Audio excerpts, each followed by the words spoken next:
docked. Now it's time to bring Christina Koch, Luca Parmitano, and Alexander Skvortsov home.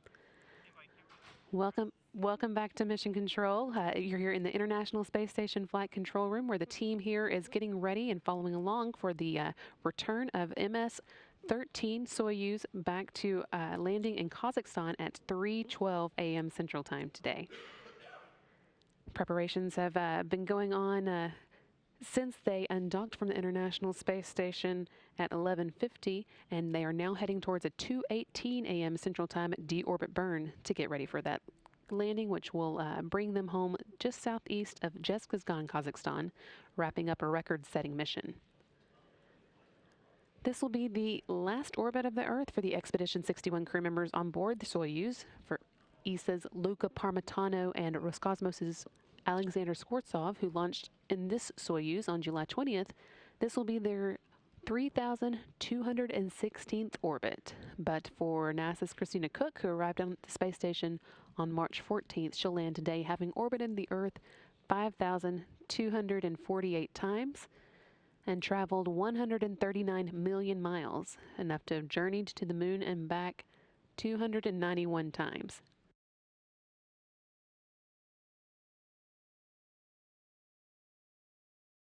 You can see some of the additional accomplishments she racked up on her mission here. Again, 139 million miles traveled, in addition to, of course, setting records for the most time in space on a single space flight for a female, 7th all-time record for a U.S. astronaut on the endurance list, and 50th on the all-time for all astronauts. 328 days is enough time to get a lot done. So next we're going to take a look back at some of Christina Koch's memorable moments.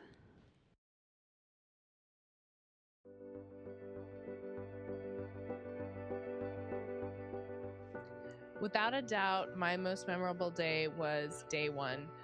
With the assistance of Space Station Commander Oleg Kononenko, Christina Koch of NASA, the first one through the hatch, being greeted by her. That was the day that I have seared in my memory. Visions when I first arrived here, opening the hatch, seeing some of my best friends on the other side, floating through, seeing my first glimpses of the actual interior of the space station.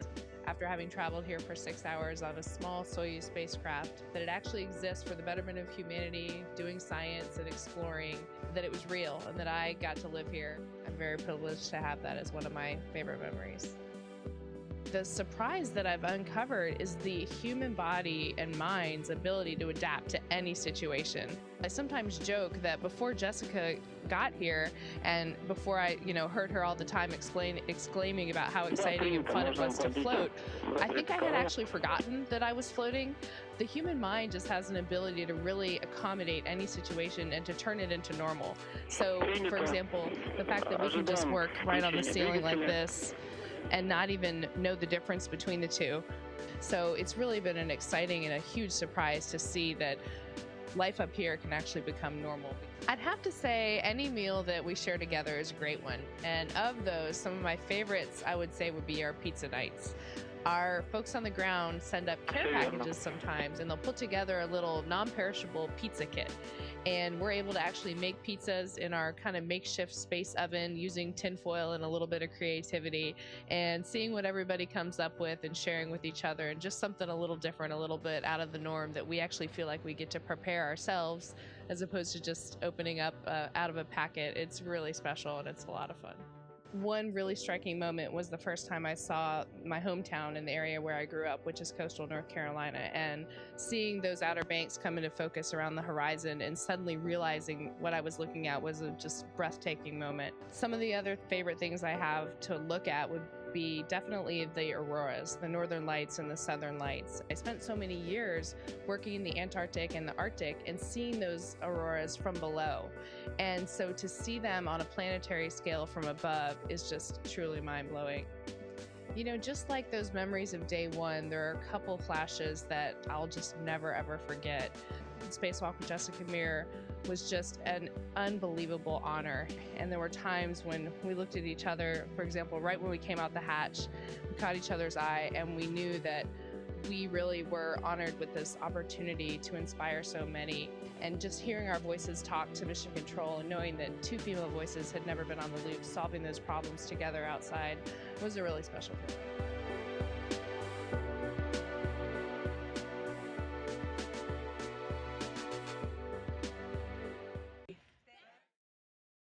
Christina!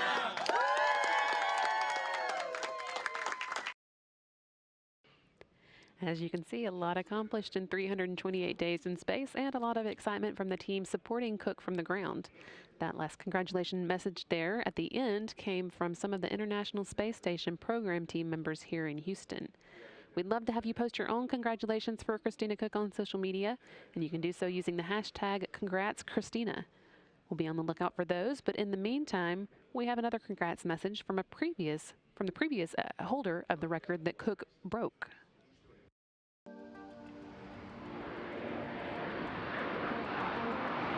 Congratulations, Christina, on breaking the single flight record for a woman.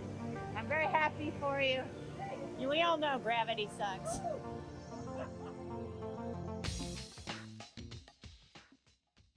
That, of course, was former NASA astronaut Peggy Woodson, who until December held the record for longest single space flight by a woman. Cook surpassed Woodson's 288 days back on December 28th. And obviously has continued racking up more days since then. She'll land with a total of 328, the new record for the longest single space flight by a woman, second longest single space flight by an American, and 7th on the all-time endurance list for Americans. There are 6 Americans who have spent more time in space than Cook has, but they all made multiple space flights to achieve their totals, while this was Cook's first. Again, you can send your congratulations to Cook using the hashtag #CongratsChristina.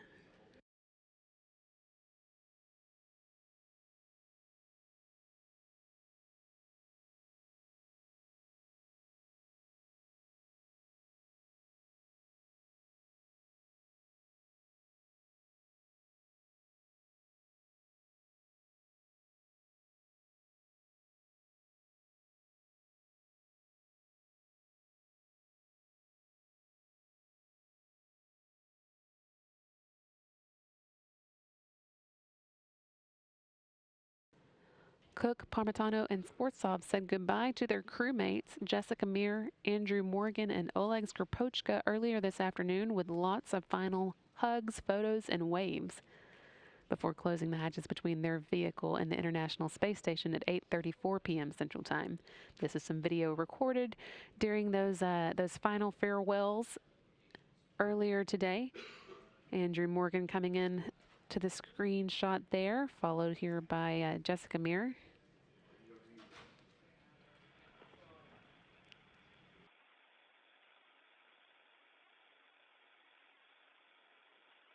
And there's Oleg Skvortsov. That was the last view that we expect to see of the Expedition 61 crew, Cook, Parmitano, and Skvortsov, before we see them coming out of the Soyuz on the ground in Kazakhstan. After closing the hatches, they were able to get all the required leak checks and preparations done for an on-time undocking from the space station at 11:50 p.m. Central, setting them on their way for today's 3:12 a.m. landing. They've since moved into position about 20 miles away from the station and are just about ready to go for the deorbit burn that will take place at 2:18 a.m. Central Time, just 9 minutes from now.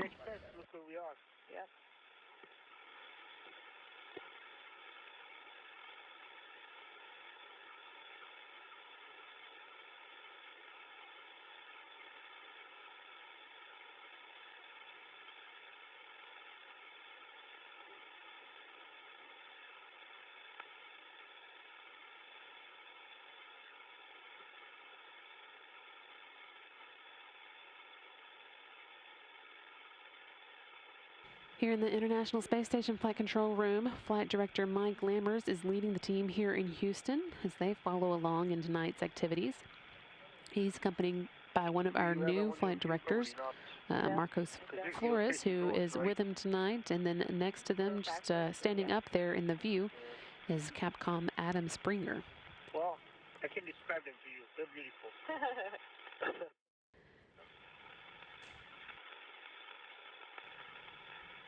And in Kazakhstan, a number of officials and vehicles are standing by in preparation for the landing. A total of 12 Mi-8 helicopters have been deployed to various areas to await the landing. 8 are at the expected landing site southeast of Dzhezkazgan, Kazakhstan. 2 more will be ready 250 miles away in an area where touchdown would take place if a ballistic entry occurred. And a final 2 helicopters will loiter midway between the 2. We, of course, aren't expecting a ballistic entry, but do want to be prepared in case we need to be. Please deactivate two dry unit fans. Yes, it isn't work. 5-3.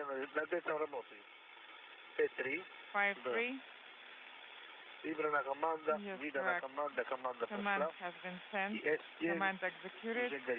S9 is already illuminated. Excellent. Copy all. And your go to J3 command a bit later. Okay, copy. Crew inside the Soyuz talking with the team supporting them in Russia. You can see that here the landing site that they're heading for today. Aboard the helicopters going out to that nominal landing site are several NASA representatives, including Joel Montalbano, the Deputy Director, Deputy Space Station Program Manager, Megan MacArthur, who's the Deputy Chief of the Astronaut Office, and Tricia Mack, NASA's Human Spaceflight Program Russia Director, as well as flight surgeons and NASA photographer Bill Ingalls and NASA spokesman Rob Navius.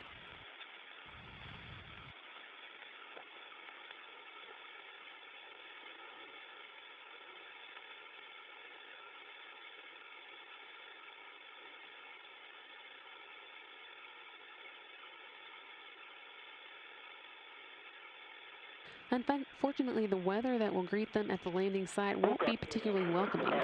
Temperature will be around 25 degrees Fahrenheit or about -3 degrees Celsius. Not the coldest landing ever, but not particularly comfortable either. And unfortunately for those of us watching at home, the forecast also calls for cloud coverage, which means we may not see much video of the capsule making its way down to the ground as we sometimes do. But once they've arrived, the landing team will quickly erect a medical tent at the landing site to get the crew out of the weather and keep them as comfortable as possible as they go through their regular post-landing checkouts. Not illuminated. Okay, copy.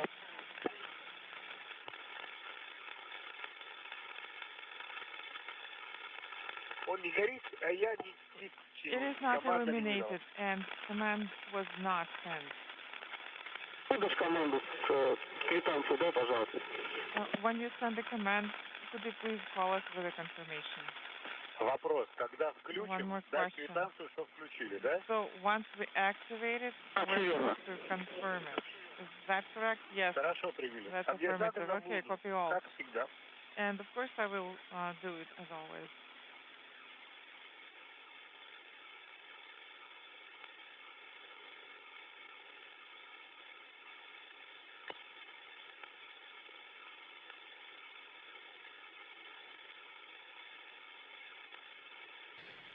As I mentioned earlier, the Soyuz will be about 20 miles away from the station at the time of its deorbit burn. That burn will start 25 seconds after 2:18 a.m. Central and finish 4 minutes and 39 seconds later at 2:23 a.m.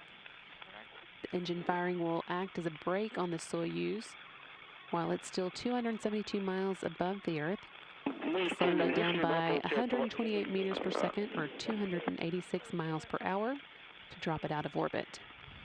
You can see a graphic animation here of what that deorbit burn looks like. About 3 minutes later at 2:46 a.m. Central, when the Soyuz is at an altitude of 87 miles above the Earth, the vehicle's computers will command the 3 modules of the Soyuz to separate just above the first traces of the Earth's atmosphere. You can see what its descent as it moves on looks like. The orbital module on top is where the crew has a small amount of room to move around in during its flight to the station after launch, and the instrumentation and propulsion module on bottom, which houses the oxygen storage tanks, attitude control thrusters, avionics and communications and control equipment, will separate from the descent module in the middle where the crew is seated. It contains personally contoured seats for the crew members' use during launch, entry, and landing, as well as all the controls and displays necessary for critical flight activities. It also has life support provisions, batteries for re-entry and landing, and parachutes for soft landing rocket engines to slow the vehicle just before touchdown. The orbital module and the instrumentation and propulsion module will both burn up in the Earth's atmosphere while that descent module continues on with Koch, Parmitano, and Skvortsov inside. Compass. 3 minutes later at 2:49 a.m., about 62 miles or 326,000 feet above the Earth, the Soyuz will begin atmospheric re-entry. The descent module's computer will orient the capsule with its ablative heat shield pointing forward to protect it from the heat as it begins to fly through the Earth's atmosphere, and the crew will begin to feel the first effects of gravity again. That will build through 2:56 a.m. when they'll experience the maximum pressure, or G-load, for the descent. They'll probably feel briefly 4 to 5 times the force of gravity. Oh, I don't see anything. Just 2 minutes later, 14 minutes before touchdown, when the Soyuz is 35,000 feet above the Earth and traveling at a speed of about 514 miles per hour, Soyuz computer will command the first of a series of parachutes to deploy. 2 pilot parachutes will come first, one 6.7 square feet and one 48.4 square feet, and together they'll drag out the drogue chute, a 258 square foot parachute that slows the Soyuz down to 178 miles per hour. The drogue chute will also create a gentle spin for the Soyuz as it dangles underneath, which will help stabilize the capsule in its final minutes before touchdown. Then just before that touchdown, the drogue chutes will be jettisoned to make way for the deployment of the 3,281-foot main parachute. It'll continue slowing down the capsule to a speed of about 16 miles per hour. At first, the capsule will hang beneath it at a 30-degree angle to the horizon to help with aerodynamic stability. But after one of the 2 harnesses connecting the parachute to the capsule is severed, the Soyuz will right itself so that it's in a vertical position through touchdown. We're coming up on that deorbit burn in less than a minute now. Copy.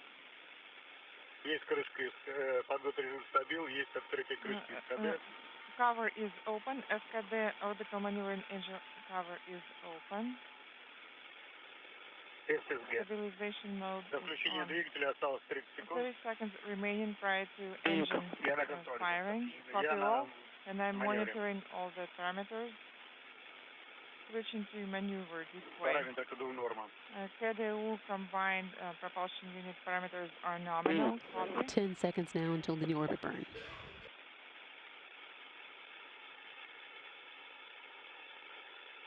Yes. 3. 5, 3, standing by for engine firing. Confirm engine activation and firing. Teams confirming that the deorbit burn started. It'll last 4 minutes and 39 seconds till 2:23 a.m. The engine firing acts as a brake to slow the Soyuz down while it's about 272 miles above the Earth. That will drop it out of orbit and send it on its way to that landing just southeast of Dzhezkazgan. Consumption 31 kilograms, acceleration 14.1, 0.45, and the burn value is 14.1, nozzle pressure 12.6, spherical tank pressure 175, and 0.45, and the current pressure is nominal. 1 minute. 1 minute into the deorbit burn. 0.45, this is acceleration, where delta V, and prop consumption is 55 kilograms. 1 minute 15, valve inaudible, this is the nozzle pressure, 0.45, 139, 45 inaudible. 1 minute and 30, 39.9, 0.45, prop consumption inaudible. 1 minute 45 seconds, nozzle pressure 12.6, spherical tank pressure 136. It is decreasing, acceleration 0.45 and 2 minutes now into the burn. Again, we're aiming for 4 minutes and 39 seconds. This will begin slowing Soyuz down, dropping it into the Earth's atmosphere and bringing it home. 2 minutes, 15 seconds, nozzle pressure 12.6, spherical tank pressure 122, that's 0.45, and the current time is 64.4. 2 minutes, 30 seconds, 67.5, 0.46, prop consumption at 57, everything is nominal. Copy all. 2 minutes 45 seconds, nozzle pressure 12.7, spherical tank pressure 170. All parameters are nominal, delta V 0.46, and current time is inaudible. 3 minutes into the burn, 1 minute and 39 seconds left. 8.5, 0.46, this is the delta V 189, this is the prop consumption value. And all parameters are nominal. Spherical tank pressure 107, 104, 0.46, and inaudible. 3 minutes 30 seconds, 93.7, 0.46, and prop consumption is also nominal. All parameters are nominal. 3 minutes 45 seconds, 12.7, this is the nozzle pressure, and 97, 94, 104.9. 4 minutes down now, we're hearing those crew reports that all is looking nominal. 4 minutes, 107.9, 0.46, 252, this is the prop consumption rate, everything is nominal.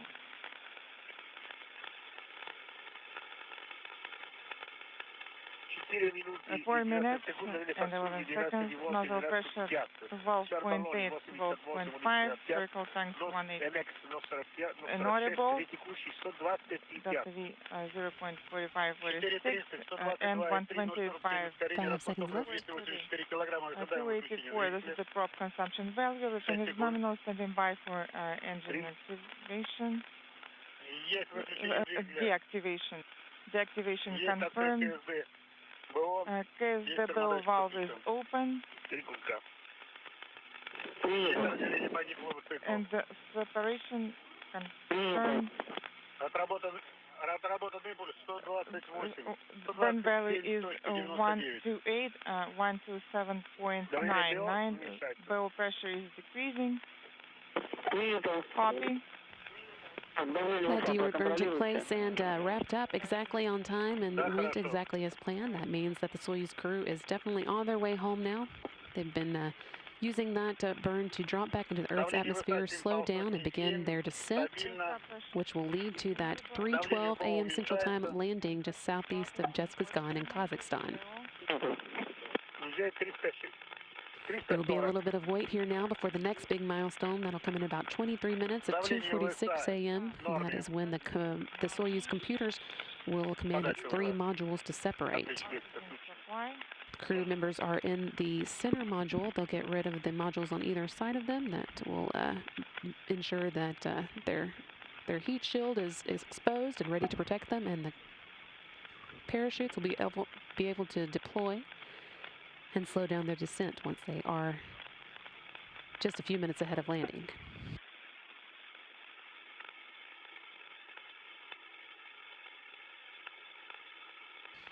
Again, that deorbit burn took place right on time at 2:18 a.m. Central Time and wrapped up right on time as well, 4 minutes and 39 seconds later.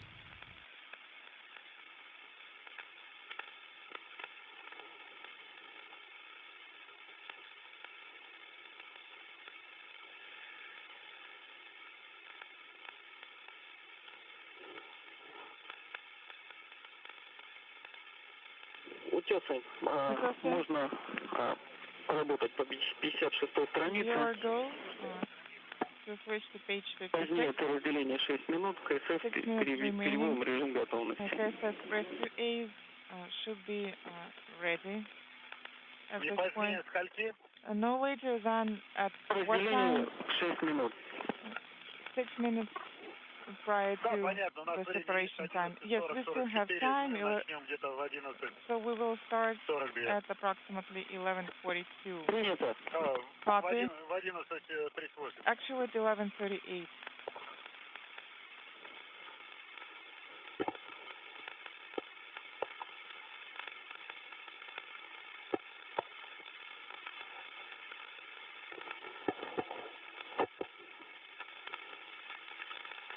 Ну, я еще раз напомню, то, что вы ведете репортаж даже при отсутствии двусторонней связи. You should provide the running commentary of your actions even if there is no comm.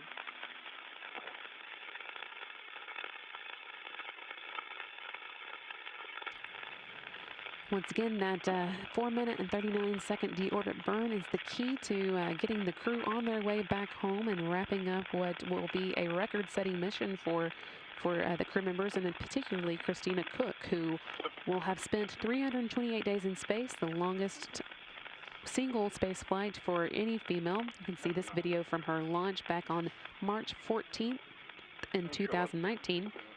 She launched actually with Nick Hague and Alexei Ovchinin as part of the then Expedition 59 crew. She saw not only that Expedition 59 come to an end, but also, of course, Expedition 60 and then 61, which just wrapped up with her departure along with Luca Parmitano and Alexander Skvortsov. This launch set off the count that eventually racked up 328 days in space, setting that record. But at the time of her launch, Christina did not know that she would be staying in space for quite such a long time. She handled the news well, though, was excited to get the extra time in space, and has used it to accomplish quite a bit, including 6 spacewalks totaling 42 hours and 15 minutes, including 3 that were with her and Jessica Meir, the first 3 spacewalks to be conducted by an all-female team. You can see some of the highlights of her mission here. Again, that 328 days in space, 6 spacewalks for 42 hours and 15 minutes. All of that done over the course of 5,248 orbits around the Earth, a total of more than 139 million miles. Yes, that's correct. And that number of miles she could go to the moon and back 291 times. Again, that record does leave her with the longest single space flight by a woman, and also the 7th longest time spent in space by a U.S. astronaut. There are 6 U.S. astronauts ahead of her, but all of them completed their time over more than one mission. This is, of course, her first mission, and she racked it up all in that time. That also leaves her 50th on the all-time endurance list for all astronauts. Nominal and stable.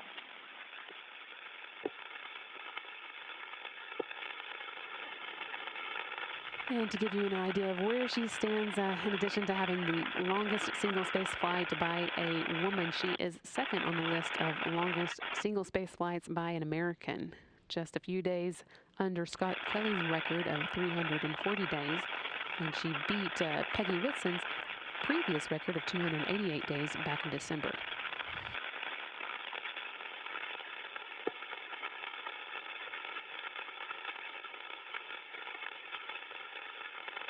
Still about 15 minutes before we see that command from the Soyuz computers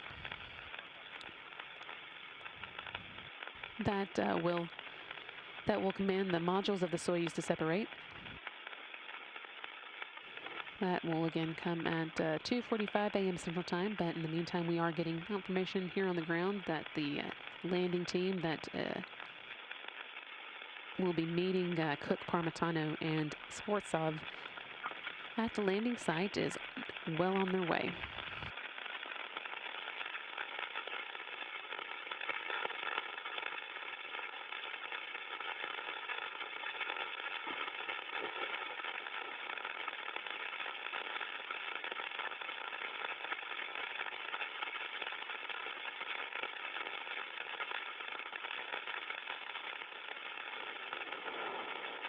to go over again the different members of the team who are going to be meeting the crew when they do touch down. Here's another look at it. A total of 12 Mi-8 helicopters are on their way to various possible landing sites. 8 are going to be at the expected landing site southeast of Dzhezkazgan. 2 more will be ready about 250 miles away in an area where touchdown would take place if ballistic entry occurred, which we're not expecting. And the final 2 helicopters loiter midway between the 2. Then in addition to that, we also are sending out 6 all-terrain vehicles, 3 Antonov airplanes that serve as flying command centers, and that's a look at that all-terrain vehicles there. The Antonov airplanes will also provide communication between the crew and Moscow.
Once again, we're counting down the minutes until about 2:46 a.m. when the modules of the Soyuz will separate following a command from the Soyuz computers.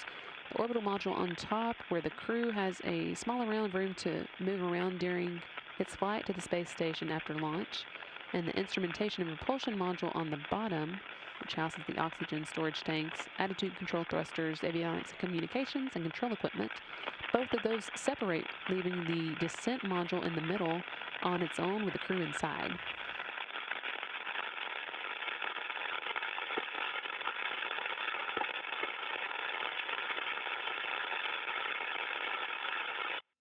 Here's a look at what that descent module looks like. You can see the 3 seats the crew sit in. They have seats that are molded especially for them to try and give them as much cushion as possible during landing. It's not a large area, but they don't have to be in it alone for very long. So look at some of the controls that they have a view of as they make that descent. We saw a view of some of them earlier during the undocking.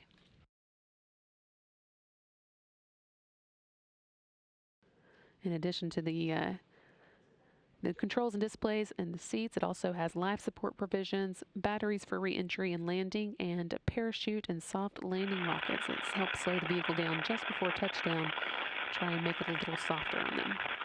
The other 2 modules, the orbital module and the instrumentation and propulsion module, both burn up in the Earth's atmosphere while the descent module continues on.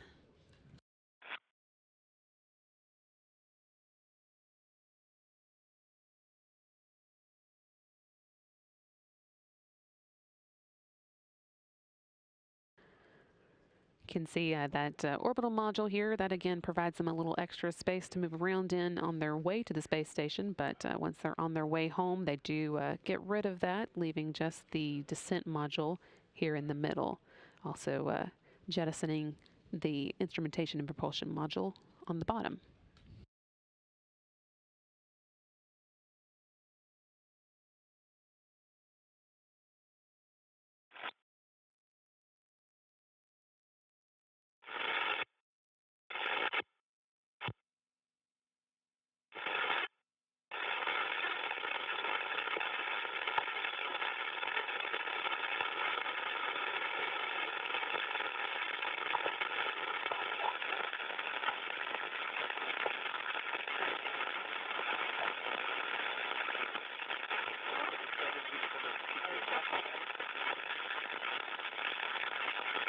going to be all wet.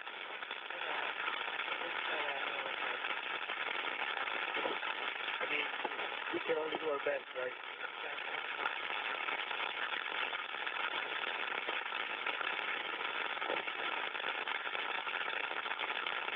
Last time, my microphones were like this.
All continuing to go well as we wait for that next big milestone, 2:46 a.m. Central Time, when the Soyuz descent module will get rid of the orbital module and the instrumentation and propulsion module and allow the crew to continue on its journey.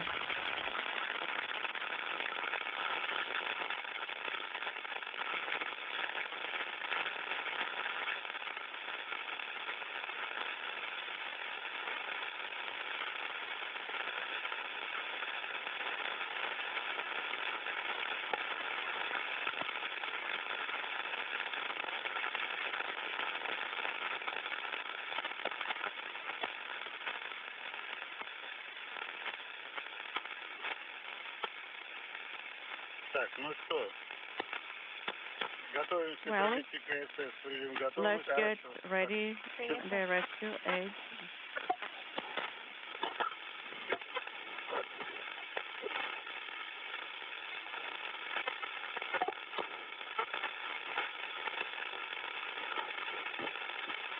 Закрываем гермошлемы. Closing the visors. Внимательно смотрим, чтобы ничего не попало. Два щелчка. Look that there is nothing in the way of the helmet closing. And 2 clicks.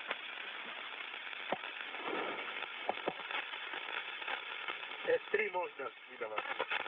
Even Да, maybe. выдаем. S3. And now S3 command.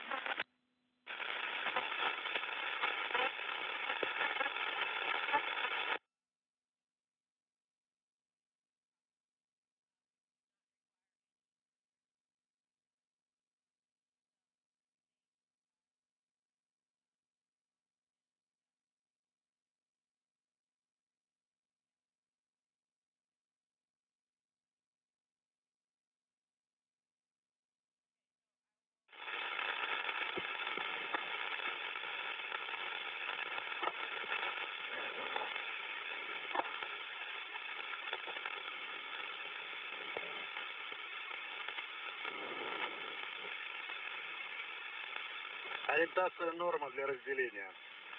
Nominal attitude for separation. Принято. Copy. Так, отжимаем тангенты, ведем нажатием. Releasing the PTT.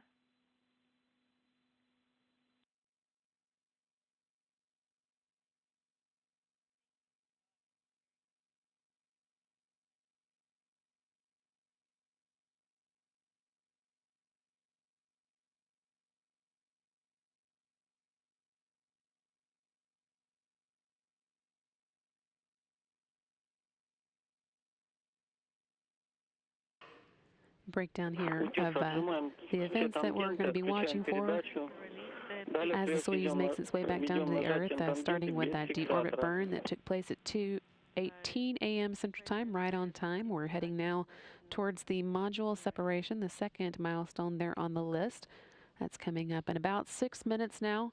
That's when the middle part of the Soyuz carrying the crew will get rid of the other two segments so that all the systems it needs for landing are exposed and ready for entry.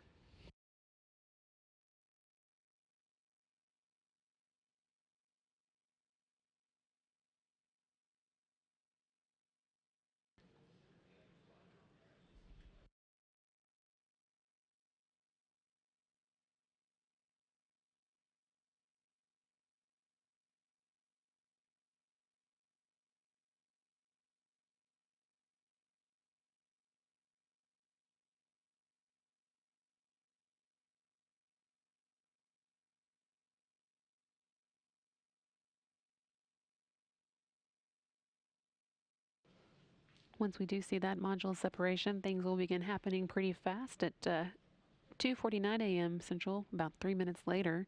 While the Soyuz is about 62 miles above the Earth, it'll begin experiencing atmospheric entry.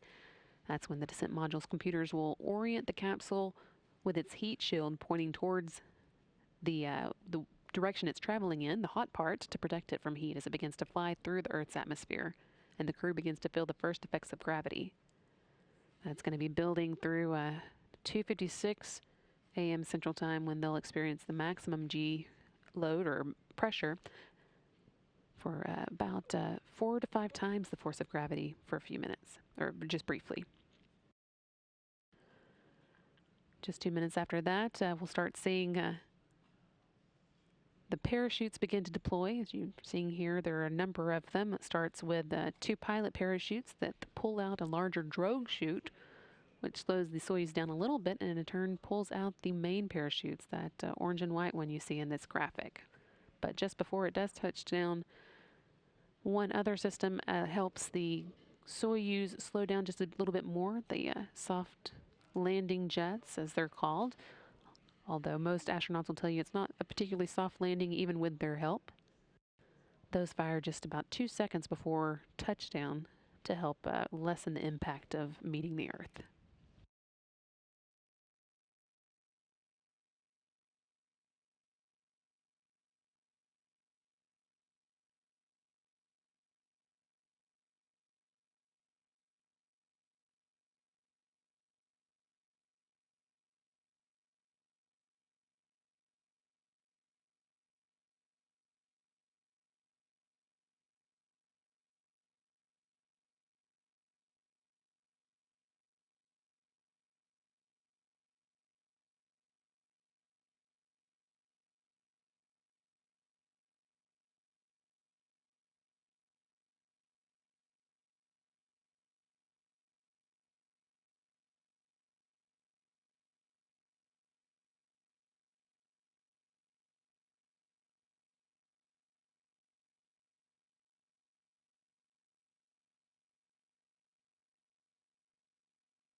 Ожидаем запуск программы разделения. Starting for the start of separation cyclogram.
We should be coming up on that module separation here in just a moment.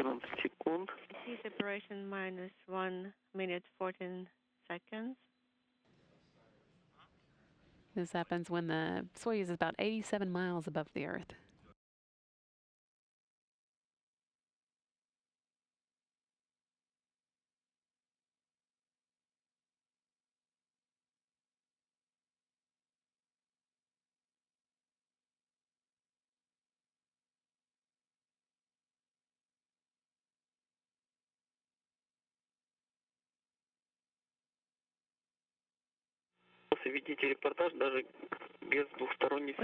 Please continue reporting to us, even if there is no two-way comm.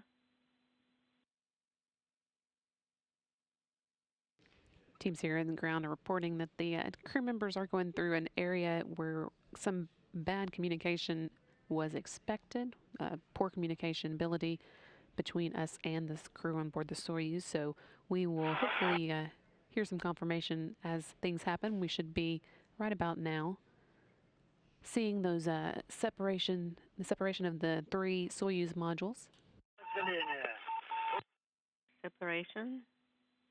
And there you go. Sounds like they are now separated. That again takes place when the Soyuz is 87 miles above the Earth, sending the orbital module and the instrumentation and propulsion module on their way to burn up in the Earth's atmosphere, while the crew module, the descent module, is left with the crew inside, along with its heat shield and its parachutes that will help them safely get down to Earth.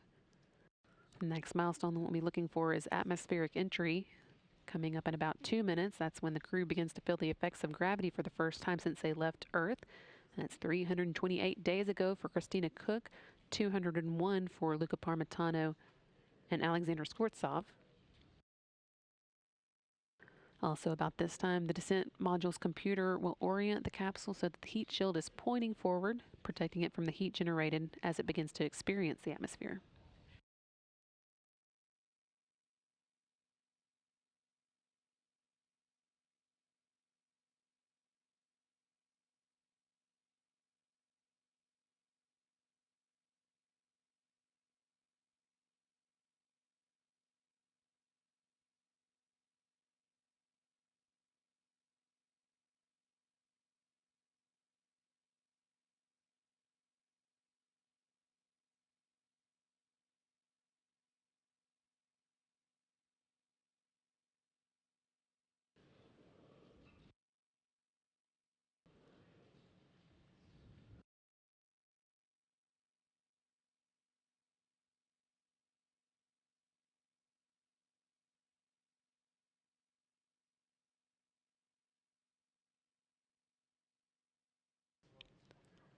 Once again, we are in the middle of a period when the communication between us and the Soyuz was expected to be a little spotty, so we may not hear too much from the crew as they begin making their way home, but we did hear that did get a successful separation of the 3 modules, and now we're watching for them to begin experiencing the Earth's atmosphere for the first time.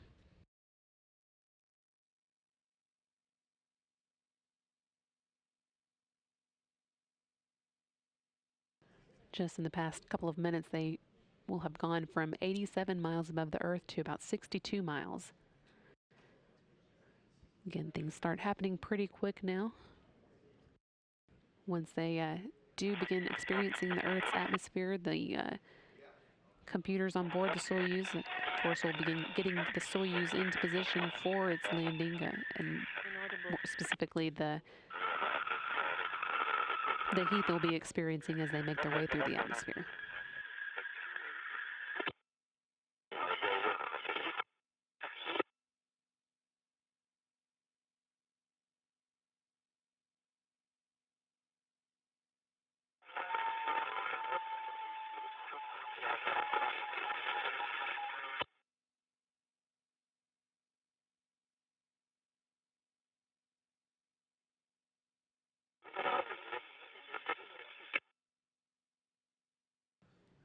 About this time, the crew is beginning to feel the effects of gravity again, and it's going to continue building for the next 6 minutes or so when they'll experience the maximum pressure, or G load. They can expect to feel about 4 to 5 times the force of gravity that we experience on Earth just for a little while.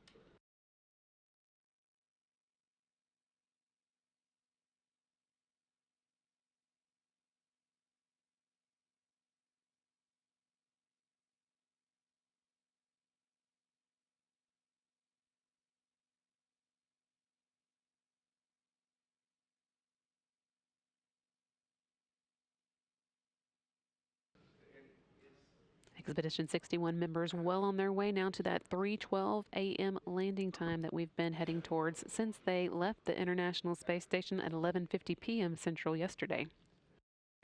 Inside the Soyuz, Christina, Koch, Luca, Parmitano, and Alexander Skvortsov are making their way towards a landing site southeast of Dzhezkazgan, Kazakhstan.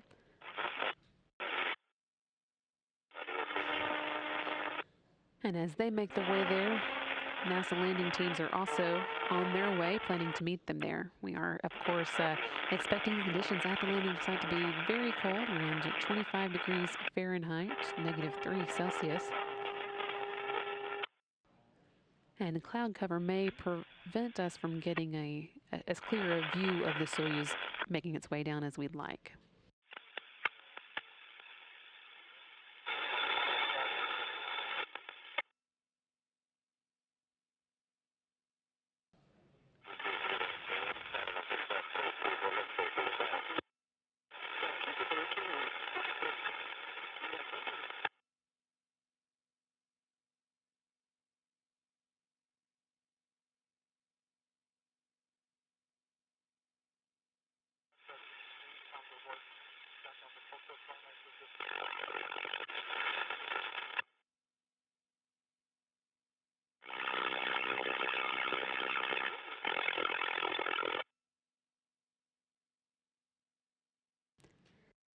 About this time, the heat shield is being put to the test, and the crew members are beginning to feel more and more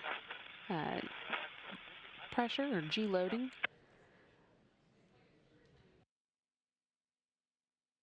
That'll continue building for another 4 minutes or so until 2:56, and then the next milestone, of course, will be the beginning of the parachute sequence coming up at 2:58 a.m.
Everything happening in sequence and on time so far, starting with today's 2:18 a.m.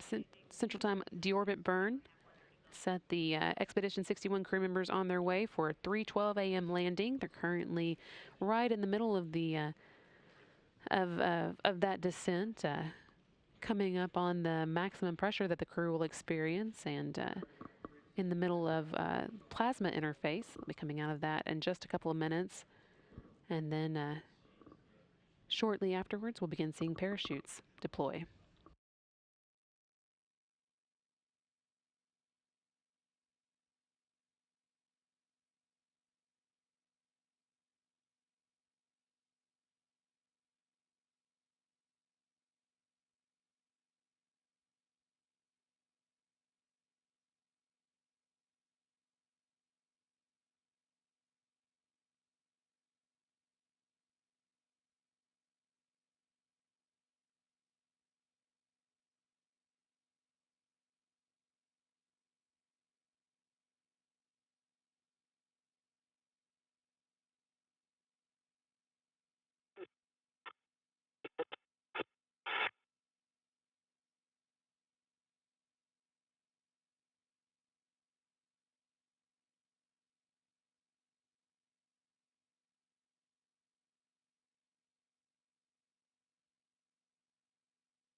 Just now coming into that time when the crew members will be experiencing the maximum G loads. What is the G load? We have 4.28 right now. We copy. Integral is 015, and we have automatic control descent. And now 30 seconds. Reports from the crew members there lining up exactly as expected with the point that we may be experiencing these maximum G loads. Now about a minute away from when we would expect the parachutes to begin deploying, about 35,000 feet above the Earth. Right now they'll be traveling right around 500 miles per hour.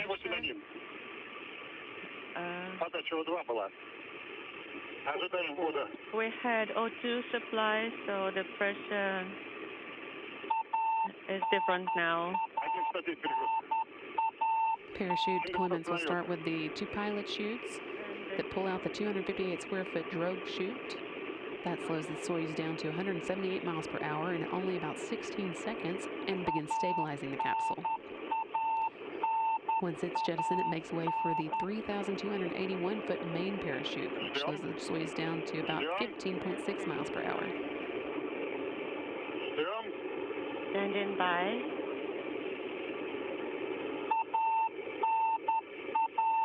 Seeing some animation here of that sequence.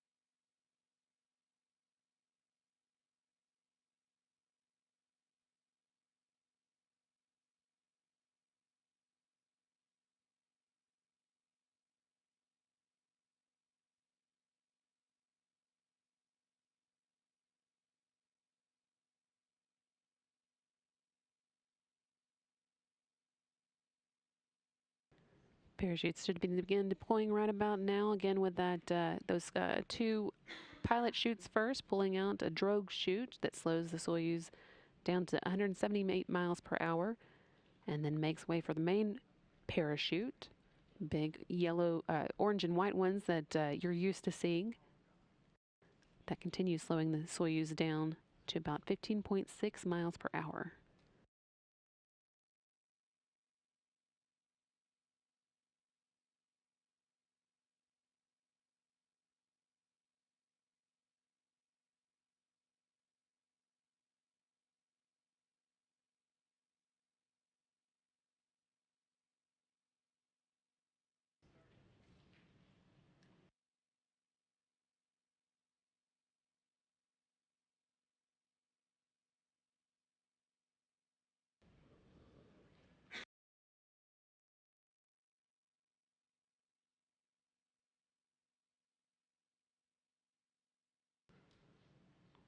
Main parachute will keep the Soyuz slowing down steadily as they make their way to the ground for more than 10 minutes. That again not only slows them down, but it also helps them get stabilized as they make their way towards that landing, which we are expecting at 3:12 a.m. Central Time.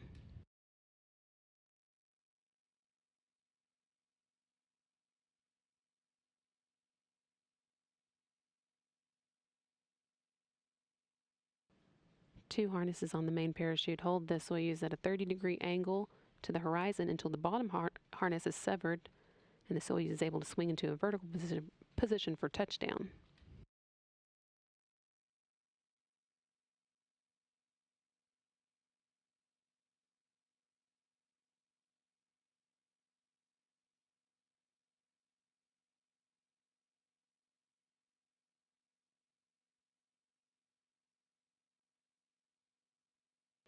And it looks like the team in the And the flight control team in Russia is seeing some video of the Soyuz making its way down.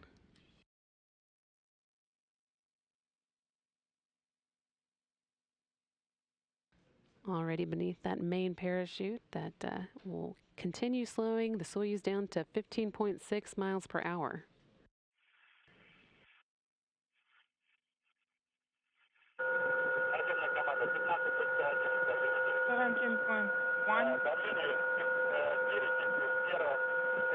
Pressure 9 for number 1. Inaudible 15 for the second one.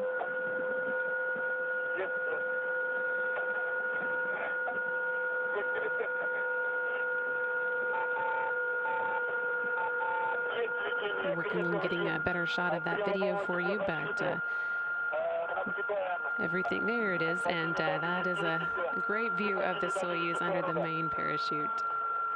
Not as cloudy as predicted, it looks like. A very clear view.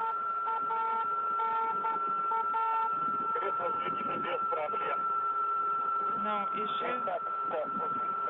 This is actually the first time that we're getting HD video of the landing, so it's especially fortuitous that we're getting such a clear video, despite the cloudy weather predictions. Inside the capsule there, Christina, Koch, Luca, Parmitano, and Alexander Skvortsov are just minutes away from their triumphant return to Earth. That should be taking place around 3:12 a.m. Central Time, so still another 10 minutes for them to slow down as they make their way toward the Earth. As they get closer, just about 2 seconds before they touch down, so Skvortsov will get a notice from the computer to fire 6 solid propellant engines called the soft landing engines. Slow the Soyuz down to 5 feet per second, or about 3.5 miles per hour.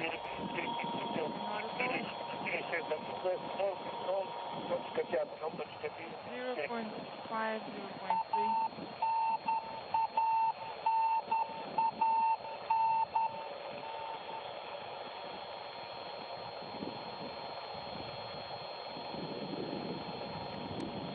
Once again, this video coming from helicopters who've made their way out to the landing site, ready to meet them. About 8 helicopters are going to converge on the landing site with a number of support personnel from NASA and Roscosmos. Right now, standing by for the report.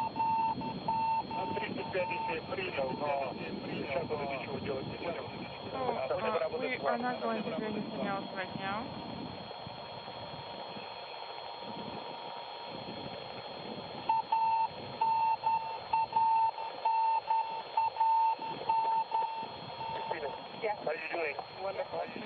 Slight correction to what I said there. This video actually coming from the team who arrived on the ground, ready to rush in to meet the crew once they do touch down.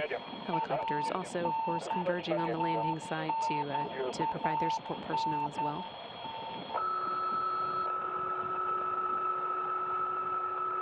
What a ride!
Minutes.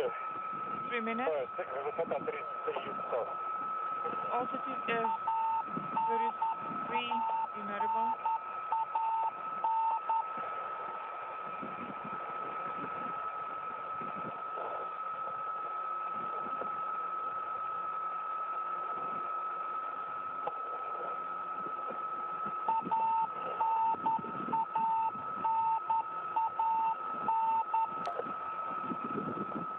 Soyuz MS-13 continuing its smooth descent on the way to a 3:12 a.m. landing in Kazakhstan. What's the current altitude? All looking good so far as it makes its way down. Again, a great view here. The first time that we've been able to get HD video from the landing site. These views coming from the team who've already made it to where we expect the Soyuz to touch down on the ground.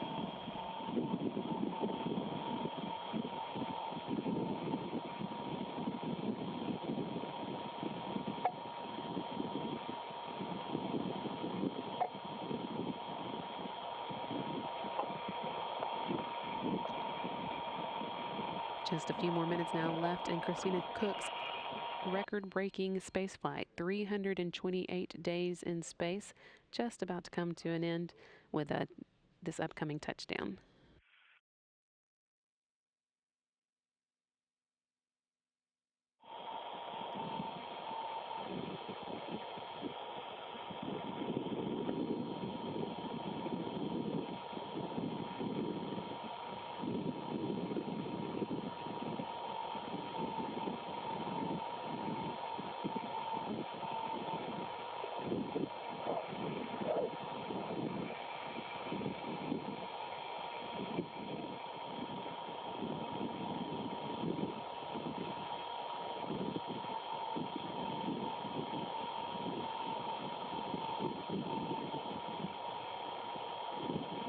Soyuz 3 inaudible.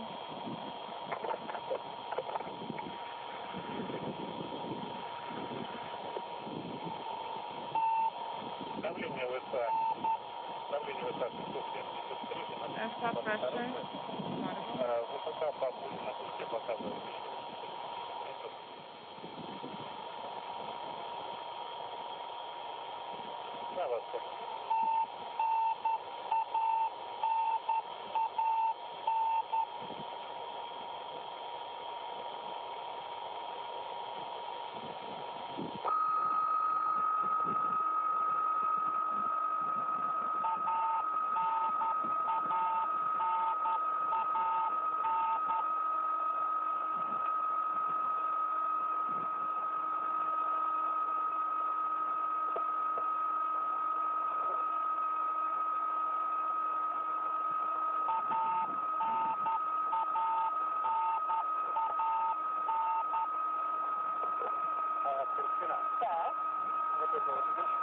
Christina, yes, go ahead.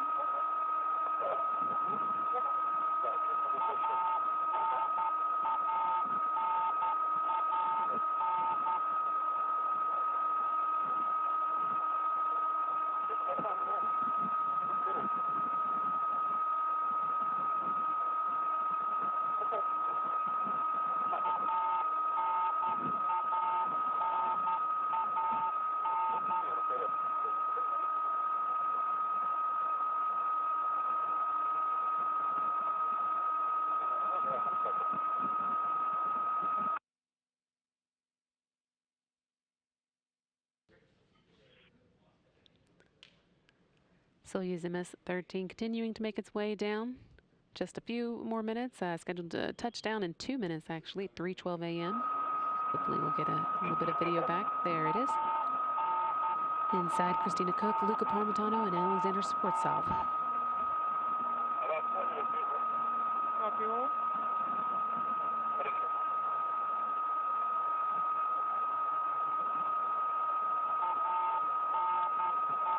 Again, one of the last things to happen here will be the firing of the soft landing engines. That'll happen just a couple of seconds before the actual touchdown, when it's about 39 feet above the Earth. About 6 solid propellant engines that are intended to soften the blow of landing just a little bit. Soyuz also has seat shock absorbers that will be turned on by now, prepared for that landing. And the seats themselves are contoured to fit the astronauts individually to provide them the softest possible landing. Although all reports are that it still is not quite soft.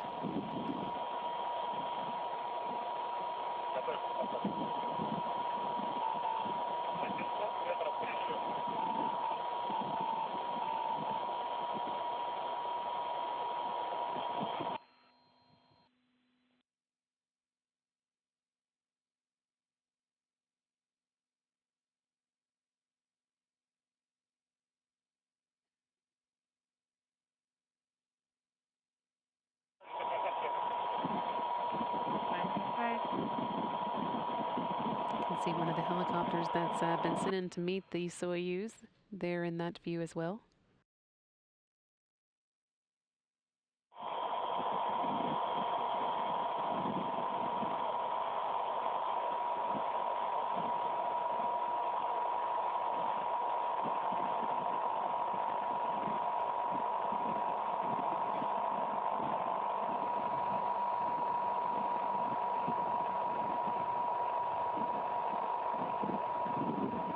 And it looks like Soyuz MS-13 carrying Christina, Koch, Luca Parmitano, and Alexander Skvortsov has touched down 3:12 a.m. Central Time, right on time. And now after 328 days in space and 139 million miles for Christina Koch and 201 days in space, 85 million miles for Luca Parmitano and Alexander Skvortsov, the Expedition 61 crew is officially home. Again, that landing came right at 3:12 a.m. Central Time, 3:12 p.m. Kazakhstan time, following the deorbit burn that set it on its way at 2:18 a.m. Central Time. Now that the Soyuz has touched down, we'll begin seeing, hopefully, with this great view that we're getting, some of the helicopters begin landing around it, teams descending now that it has safely made it to the ground and they can move in. Number of landing support personnel will be moving into place to help the crew members out of the Soyuz. We should see them, as we usually do, in the chairs in front of their vehicle before they get whisked away to the medical tent for their post-landing checkups. It is, again, about 25 degrees Fahrenheit in Kazakhstan here at the landing site today, so that they probably won't to linger very long, but as soon as we are able to get you a view of them, we will certainly do so.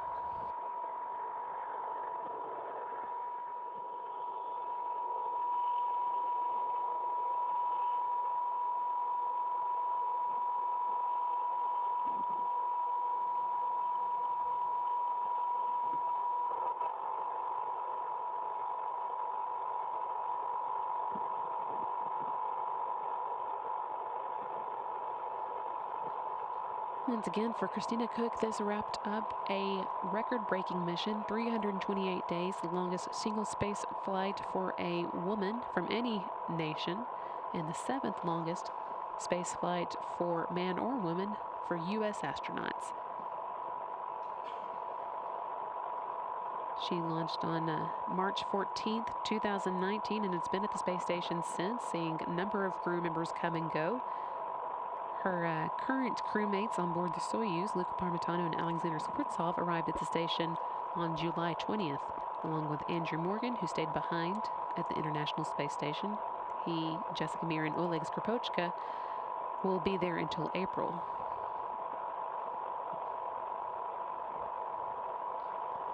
During those 328 days in space, Koch traveled 139 million miles, the equivalent of 291 round trips to the moon and back. For Luca Parmitano and Alexander Skvortsov, they spent 201 days in space, made 3,216 orbits, and traveled 85 billion miles.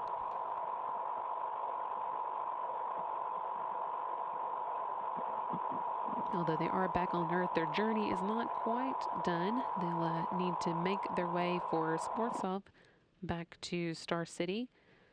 Luca will be traveling back to Europe, and Christina, of course, will be coming back to the United States. They've got a little bit more journey ahead of them. But first, we'll wait for those landing support crew members to make their way to the capsule and begin getting them out.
We are seeing a lot of your congratulations messages come through for Christina Koch using the hashtag Congrats Christina.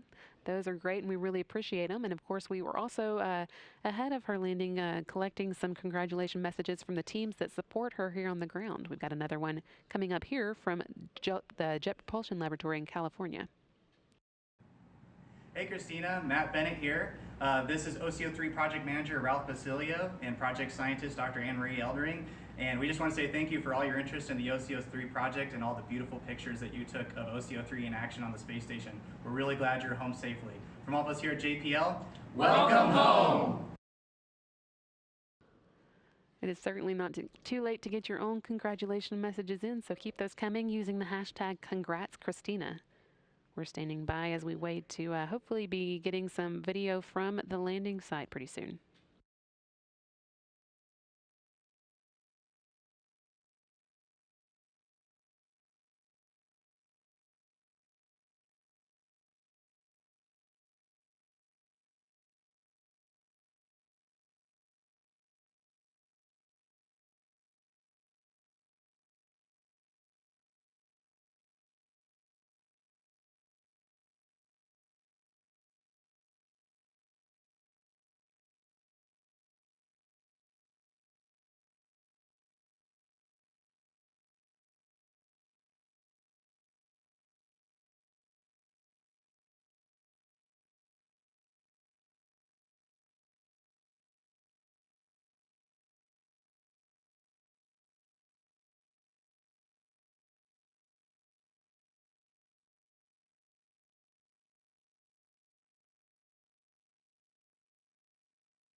While we wait for the video from the landing site to come online, we have one more video congratulating Christina from the teams that have been supporting her here on the ground.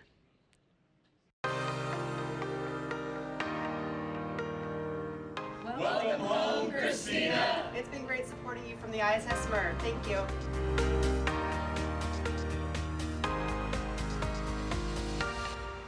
Welcome home, Christina! Congratulations on your record-setting mission from your Boeing Houston ISS team. Two more of the teams that have been supporting Christina Koch and the other space station crew members from the ground sending in their congrats. And just one more reminder, you can send in your own using the hashtag Congrats Christina.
We're still waiting to receive video from the landing site, but we do have personnel there on the ground who are ready to send us in some reports. One of them is NASA spokesman Rob Navius. Rob, can you hear us?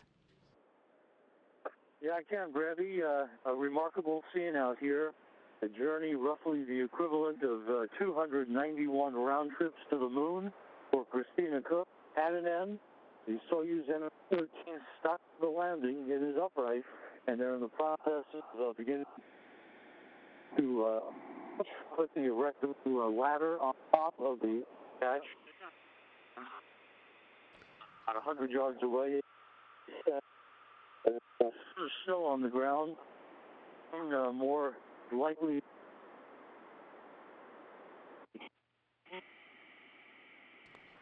Rob, I think we may be missing some of what you're saying there. It sounds like you said the Soyuz did land upright. They're getting the ladder into the place, and hopefully soon we'll be getting the crew members out. That's Randy. It is the MS-13 landed upright. They'll be erecting the ladder and begin the process very quickly here.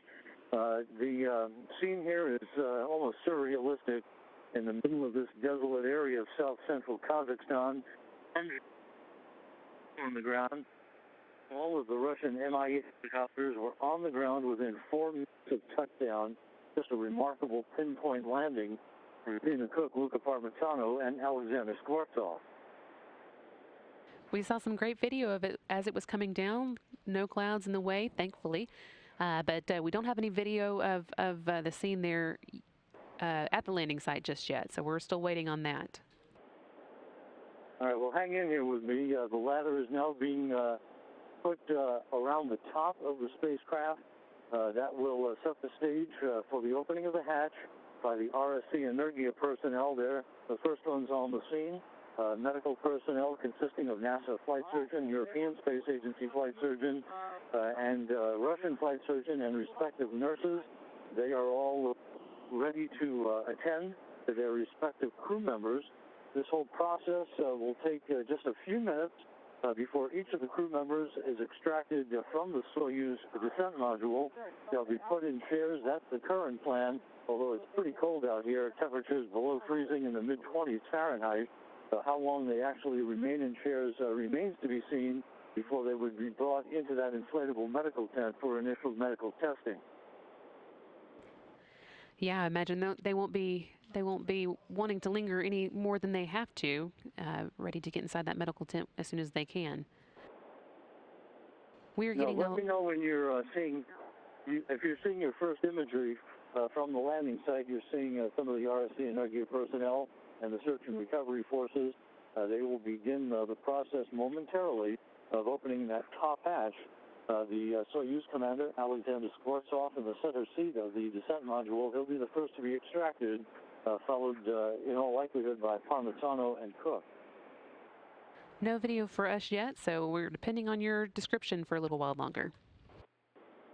All right, as is typically the case, the flags of Russia and Kazakhstan have been planted in a perimeter around the landing site.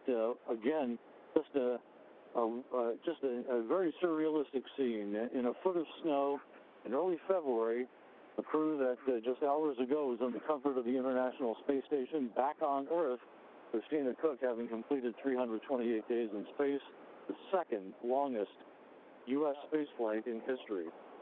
You've seen a number of these landings up close and personal. Are you able to compare this to the other ones or rank them in any way?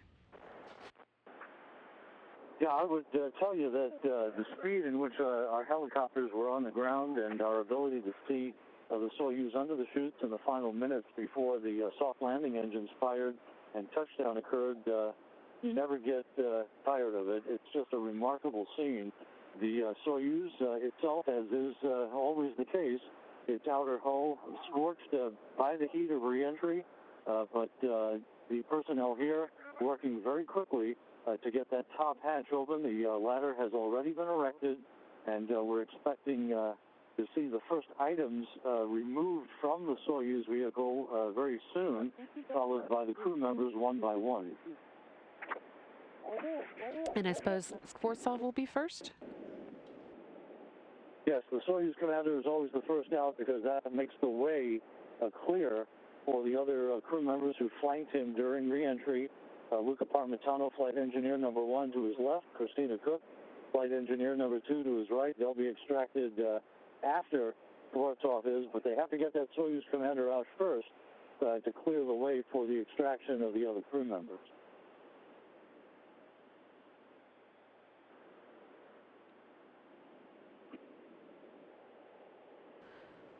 We're still waiting to see more video, but in the meantime, we are hearing from a lot of people who are watching on social media sending in their congratulations to Christina using the hashtag #CongratsChristina. So we hope that you're able to pass on those congratulations when you see her and her crewmates.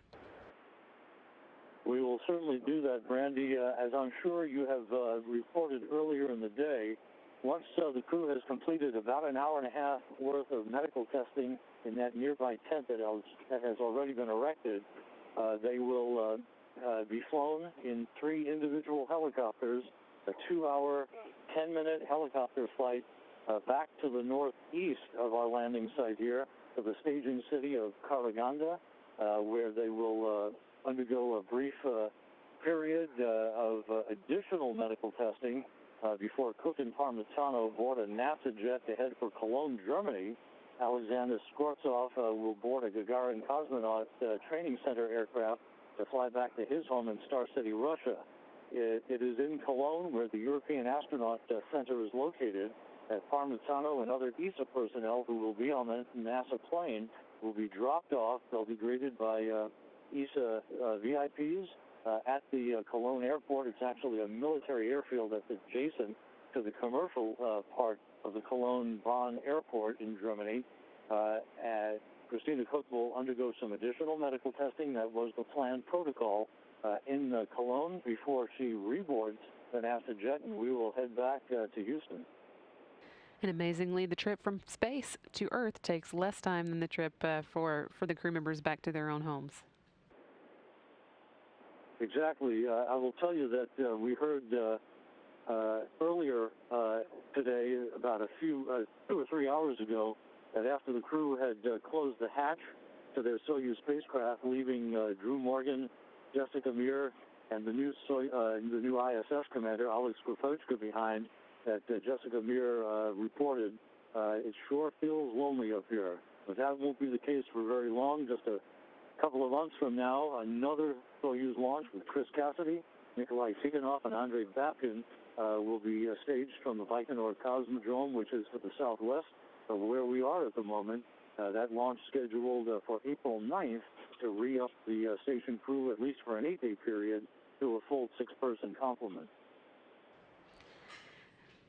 The hugs on the orbit that we saw during the hatch closing, and also the words from Luca Parmitano as he was handing over the command of the station to Oleg Skvortsov were all very touching. You could tell the crew, you could see that they were going to miss each other, and they've also been tweeting as they led up to their departure about that, how much they'll miss all being together in space.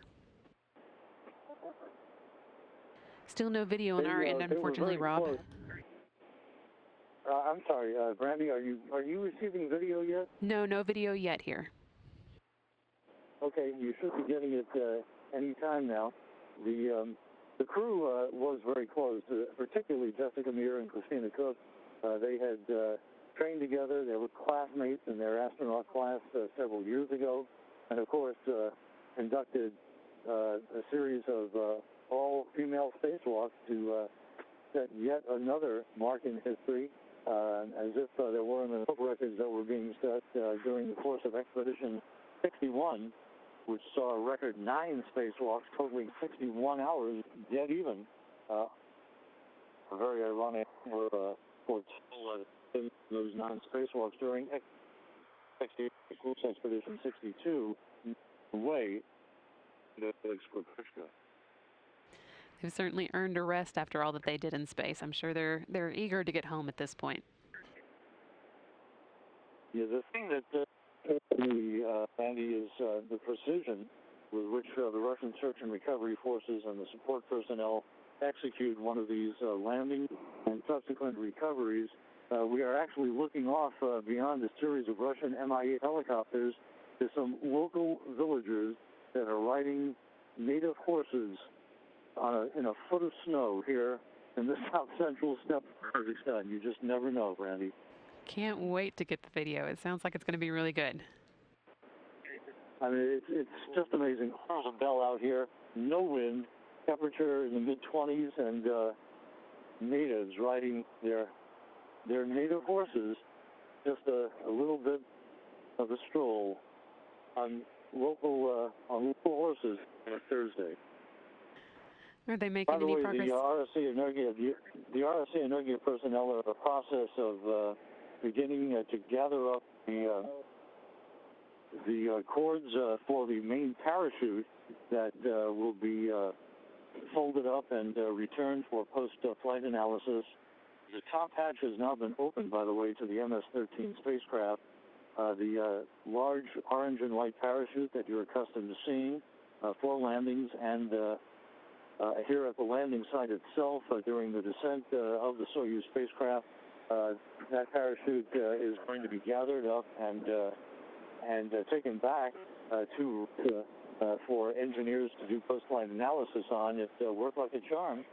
Without any presence of wind here today, the Soyuz landed upright, which is the preferred orientation, although dragged on its side. There, of course, is another hatch available for the crew to be extracted. We should be seeing Alexander Skvortsov being pulled out of the Soyuz spacecraft here almost any time now. The chairs that they will be placed in with very warm blankets to cover them, those have been set up. So we'll be expecting to see the three crew members here before long, and now they're in the process of pulling the first crew member out, and indeed, Alexander Skvortsov, the veteran Soyuz commander with more than 500 days in space now on 3 space missions, smiling broadly, a whole flank of photographers and television cameras here at the landing site. He is resting now on the edge of the Soyuz spacecraft and will be swung around and assisted down the ladder and be brought into his chair for a few minutes to get his equilibrium back, and hugs to some of the RSC Energia personnel in the process of removing him from his Soyuz spacecraft.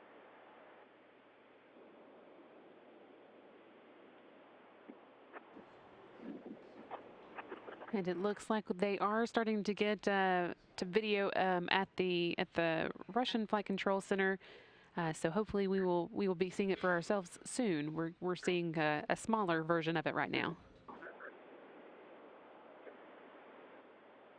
Skvortsov is out of the spacecraft. He will be helped down the slide as part of his ladder apparatus at the top hatch of the Soyuz. He's waving, smiling broadly, thumbs up, and he is now back on terra firma.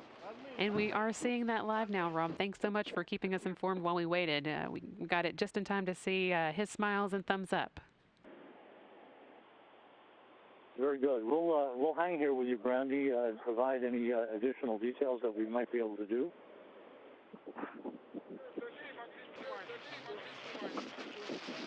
I'm going to try to reposition myself so I can get a better view of Christina Cook when she comes out of the Soyuz. Alexander Skvortsov certainly looks like he's glad to be home, pumping his fist into the air, shaking hands, lots of well-wishers on hand.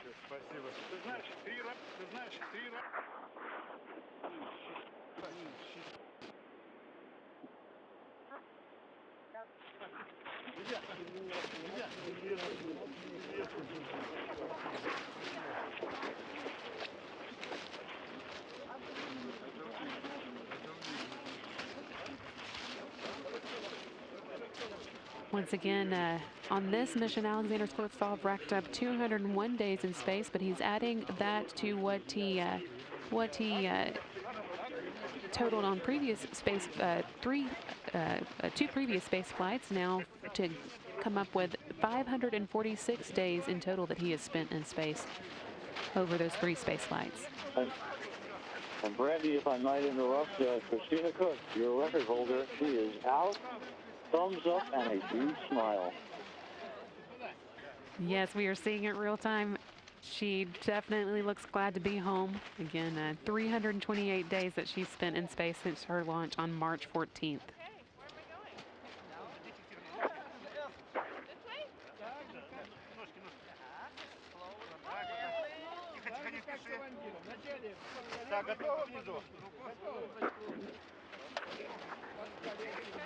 Cook now is going down the slide, Brandy, and she'll be brought to her chair.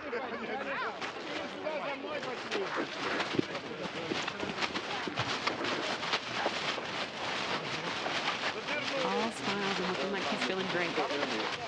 Yes, we can still hear you, Rob. Okay, I'm going to make my way over to Christina.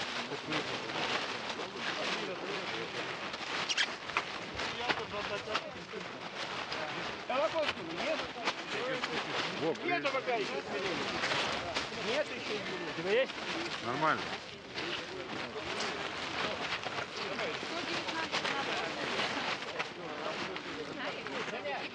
Christina, welcome home. Christina, welcome home.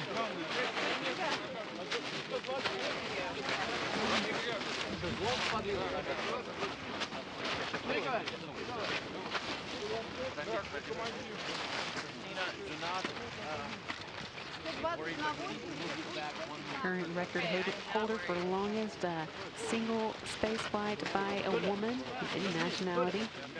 Seventh most space flight time accumulated by an American astronaut.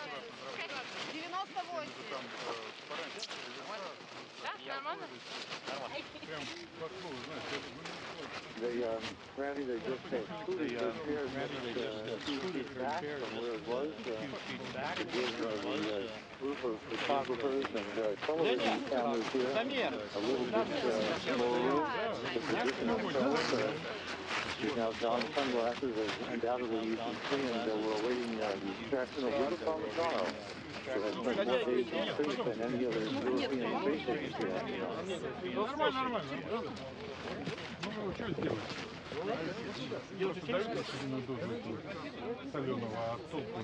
We're standing by for that. We're still, at the moment, seeing a view of Alexander Skvortsov, still looking like he is feeling pretty good and happy to be home. Still giving thumbs up. Там белый мой термос. Не, у меня,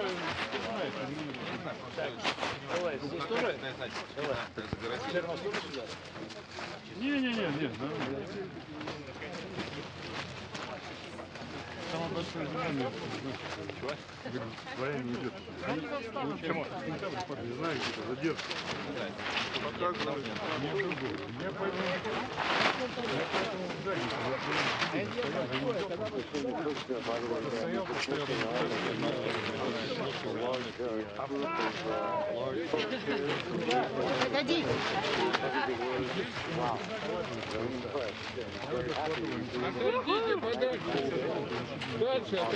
Sидел, наверное, попался. I think a lot of people saying wow about her as well. Готовы? Поехали!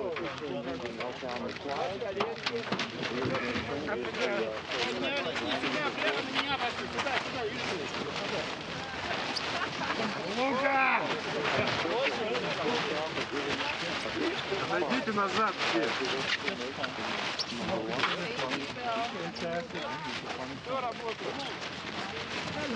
Looks like you've got 3 happy astronauts here. Glad to be back to the ground.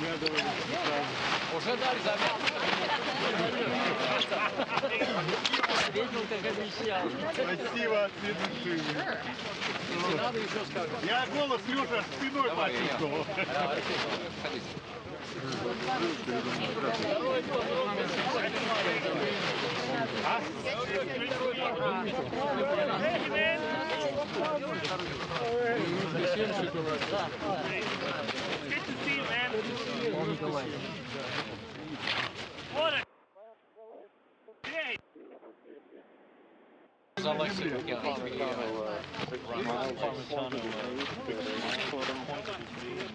Ну, правый не могу, у меня телефон. Я вас тогда разболтаю и раскачаю. As you pointed out, he has most days in space of any ESA astronaut at this point, with his 2 space flights totaling 367 days in space. That includes the 201 that he just returned from.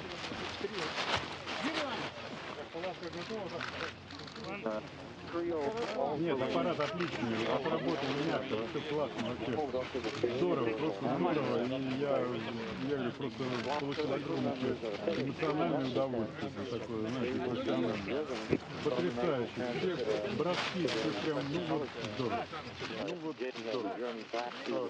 13 можно верить, я теперь на 13 нормально реагирую.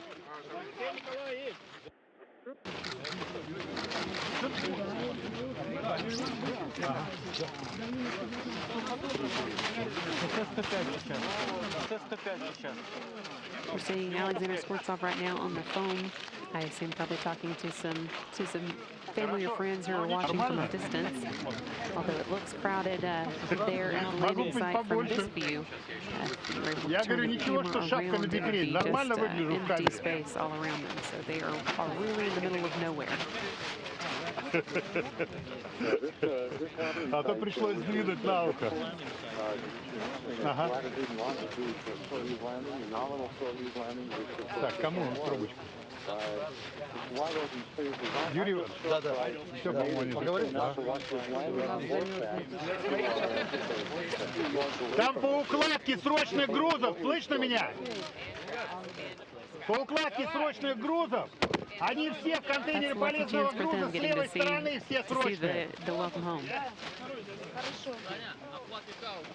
Флаг ИКАО находится в контейнере во втором, уложен вместе с флагом не Рио новости, а цифрового телевидения. Вместе со срочными грузами в контейнере вот здесь над урбанизатором 2.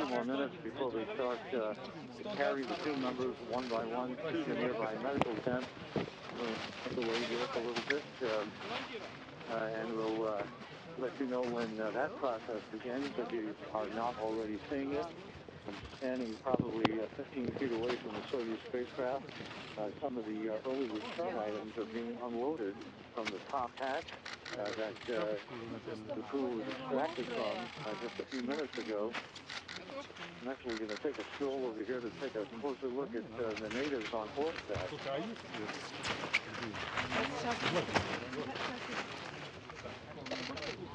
Local Kazakh resident. Николай Ефимович, 119 на 83, пульс 107. They're talking to some of the engineering personnel who are, for the moment, from working the parachute, putting it in the right configuration. They have a dog with them, so a little bit of nature mixing the human spaceflight out here today. Now, again, you've been out there a number of times. Is that a first for you? I've never seen this, Randy. It's remarkable. I mean, there are small villages in the close proximity to this landing site, not immediately within a few feet, of course, or a few miles, but for some amazing reason, these folks know when landings are about to occur, and in the world of GPS and other capabilities, they pretty much know exactly where the Soyuz spacecraft is going to land. I would come out to see it if I were nearby as well. The other thing that's quite remarkable is the fact that this cold front brought about a foot of snow to the region in the last few days. It blew through right on time and adds to this. When we left the staging city of Karaganda earlier this morning, it was very, very gray, overcast, and there was snow to the northeast. As soon as we got airborne in the helicopter, directly. However, we can see clear skies as far as the eye can see, and it has turned into a gorgeous winter day. Seeing Skvortsov eat an apple right now, I know that Christina Koch was craving chips and salsa. Think that's in her near future? No question. There are enough chips, salsa, and NASA plane coming home to accommodate several national restaurants back in Houston. I will tell you, no shortage of their favorite delicacy on the way home.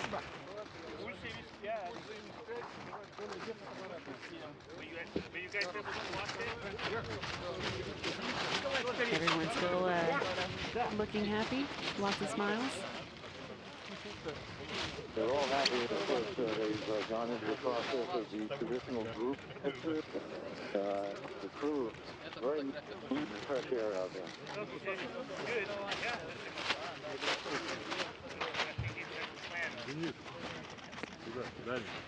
All right, I'm gonna let you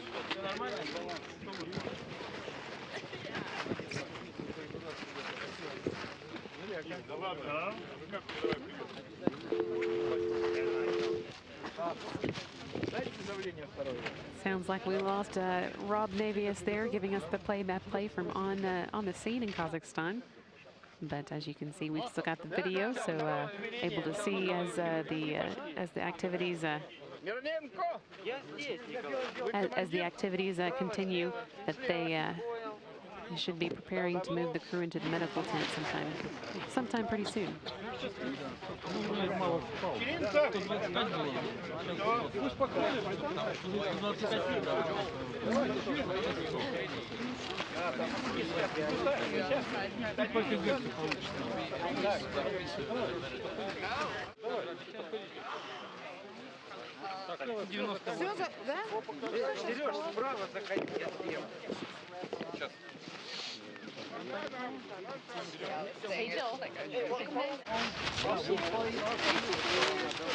Yeah, I've been practicing that landing on Thank you.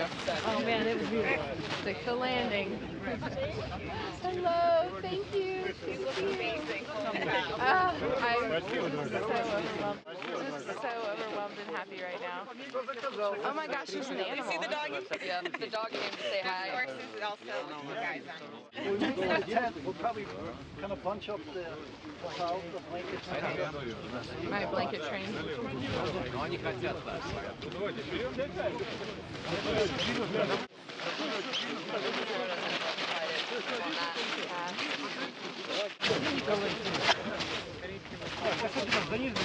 Looks like that move to the medical tent is imminent, starting with Alexander Skvortsov. The landing support personnel will carry the crew members into the tent just if they don't have to risk moving on their own when their equilibrium may still be adjusting from their reintroduction to gravity.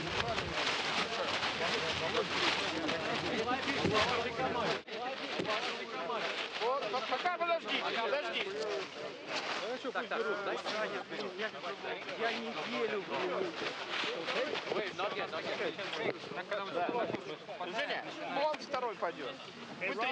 Вон второй пойдет. Rob, no question for me. Come on, man, you're disappointing me.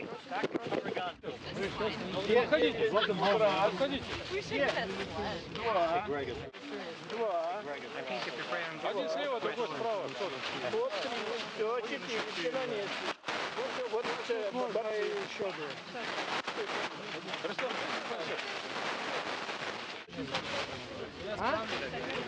Подходи на 165. Не может.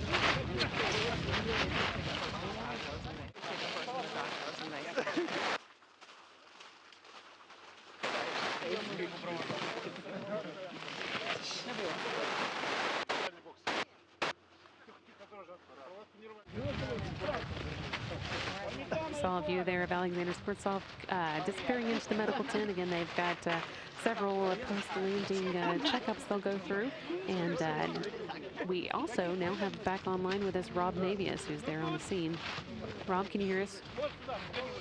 Yes, Randy, it's off of wild horses at the coast in Kazakhstan. Couldn't keep me away. I'm back with you. Aircraft is now in medical. Local Parmitano is now hit. And we're talking about a ride being carried by United Space Agency and Russian personnel to that medical tent. Christina and Cook will follow in very short order. Yes, we're seeing Luca Parmitano on his way now. And Christina Cook is now being hoisted by NASA and Russian personnel. And she will be brought into the medical tent to begin her medical testing. We consider that, as we mentioned earlier, an hour and a half to complete. So we'll turn it back over to you, Brandy, in mission control in Houston, and we'll be talking to you later after we begin the trip back to Houston. Thanks so much for all the great descriptions, Rob. We really appreciate you calling in, and please pass on our congrats and welcome homes to all three of the crew members. Well, we will do that, Brandy, and have a good rest of the day. Another successful space station mission in the book. Indeed. Thanks again, Rob, and we appreciate that. Your play-by-play. It's been great to have.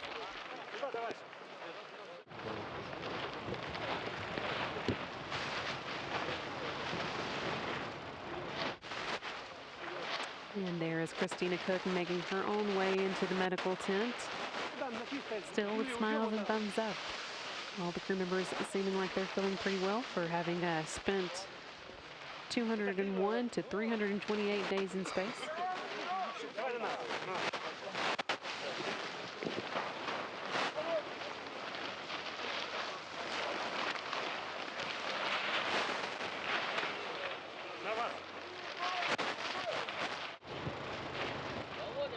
The checkups that the crew members undergo inside the medical tent do take a while, so that will be the last that we see of them for our landing coverage here today. Hopefully we'll be able to get you some video as they begin making their way home through video files coming up, but that is probably the last we'll see of them in Kazakhstan.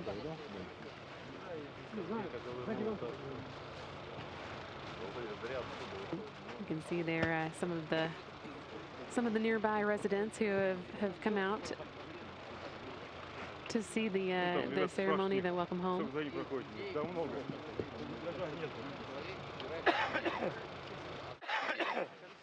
And a great view of the Soyuz MS-13 here, still being unloaded. They'll be getting a lot of science experiments and data off of the spacecraft.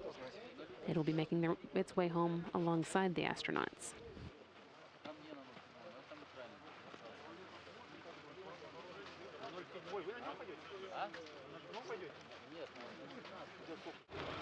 Менять план.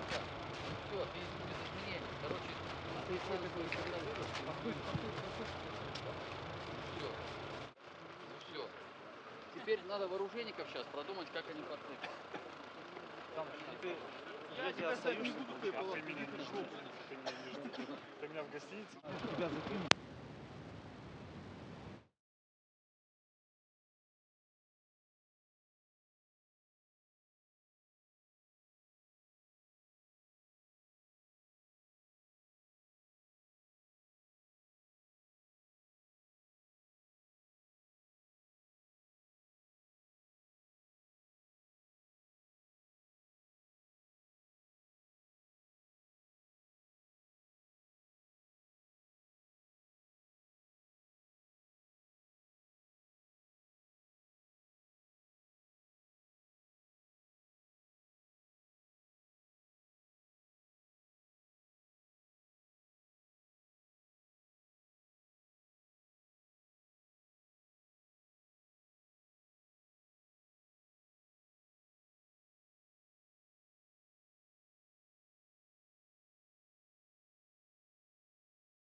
Once again, with the crew now inside the medical tent, we don't expect to see them again from the landing site in Kazakhstan. So we did want to go over, though, some of the records set, the totals and stats for this mission before we do wrap up our coverage.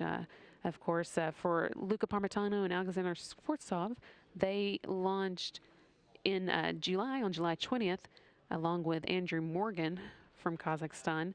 So they have a total of 201 days in space for this mission, but this is not either of their first missions, so they have additional totals to add that to. For Alexander Skvortsov, he now has racked up 546 days in space over the 3 flights that he has been a part of.